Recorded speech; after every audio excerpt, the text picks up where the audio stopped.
Hey everybody, this is Frank Decouteau and Rydell Sales. I'm here to talk to you about the Chevy Equinox and give you an example of why it's such a good seller for us. One of those reasons is the ease of use. So I'm going to show you how to check your oil here. So what you would do is you would wipe this off and you put the dipstick back in, and when you check it, here's if the oil is right here, you'd want to add about a quart. This is kind of where you want to sit right there. Okay.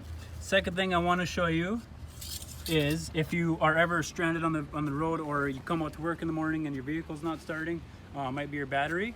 Here's where you would hook up your positive post right here, or your positive cable, and right here is where you can do your negative, and then you can jump start it. Another thing is your windshield washer fluid. You just add it right here. So everything's easy accessible. You don't have to search for everything. One of the great reasons why you should buy an Equinox. Frank at Rydell Sales. Thank you.